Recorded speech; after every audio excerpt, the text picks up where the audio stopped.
bienvenue dans 30 jours pour apprendre à programmer en Python. Aujourd'hui, nous allons parler en détail des dictionnaires. Ce sont des objets très utilisés en Python et nous allons voir pourquoi. Si vous avez une bonne mémoire, nous avions vu que les dictionnaires sont délimités par des accolades dans la vidéo sur les types de données. À l'intérieur de ces accolades, on va retrouver des clés, de préférence uniques, qui seront associées à des valeurs via 2 points. Comme pour les listes, les valeurs peuvent être de n'importe quel type. En les séparant par des virgules, on peut ajouter autant de paires clés-valeurs qu'on le souhaite. Pour une entreprise, les dictionnaires peuvent être très utiles pour stocker les caractéristiques d'un produit, comme par exemple un film. On peut accéder de manière très rapide aux éléments d'un dictionnaire. Pour cela, on tape le nom du dictionnaire, suivi de la clé de la valeur que l'on souhaite obtenir. Et voilà, je sais que le titre de mon dictionnaire film est « boîte noire ». Si je souhaite modifier un élément d'un dictionnaire ou en ajouter un nouveau, il suffit d'accéder à sa valeur et de lui en attribuer une nouvelle avec le signe égal. La clé acteur fait désormais partie de mon dictionnaire film. Pour les rendre encore plus utiles, on peut stocker des dictionnaires dans d'autres collections de données. Par exemple, on peut stocker un dictionnaire dans un autre dictionnaire. Ici, on stocke un dictionnaire de caractéristiques pour chaque planète du système solaire. Pour accéder aux valeurs de mes planètes, c'est toujours aussi simple.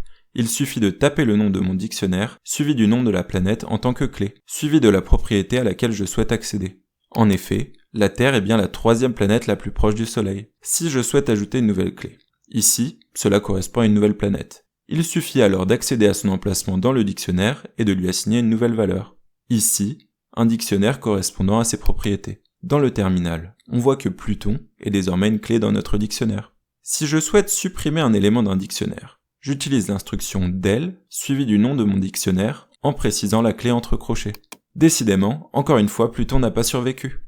Comme les listes, les dictionnaires ont de nombreuses méthodes. Dans cette vidéo, je vais seulement aborder celles qui me semblent essentielles, mais je vous encourage à explorer les autres par vous-même. Équivalente à l'instruction del, on peut utiliser la méthode pop pour retirer une clé du dictionnaire, à la différence que cette fois-ci, on récupère la valeur supprimée. Si on essaie d'accéder à une valeur d'un dictionnaire via sa clé entre crochets et que cette clé n'existe pas, une erreur va être déclenchée, comme on le voit dans le terminal. La méthode get permet d'éviter cette erreur en retournant une valeur si la clé n'existe pas. Cette valeur est known par défaut, mais on peut spécifier une autre valeur en ajoutant un paramètre. Si la clé à laquelle j'essaie d'accéder n'existe pas, et que je souhaite tout de même qu'elle existe, je peux utiliser la méthode setDefault, qui va assigner une valeur à la clé que l'on cherche si cette dernière n'existe pas déjà. Dans cet exemple, au début, la clé Pluton n'a pas de dictionnaire associé. Puis je lui en ajoute une par défaut avec la méthode setDefault. Ainsi, dans le terminal, on peut afficher la valeur associée à la clé Pluton sans problème. Il existe également des méthodes qui permettent de récupérer les données contenues dans les dictionnaires. La méthode keys permet d'obtenir les clés de notre dictionnaire. La méthode values permet d'obtenir les valeurs de notre dictionnaire. La méthode items permet d'obtenir une liste de nuplets contenant nos paires clés-valeurs.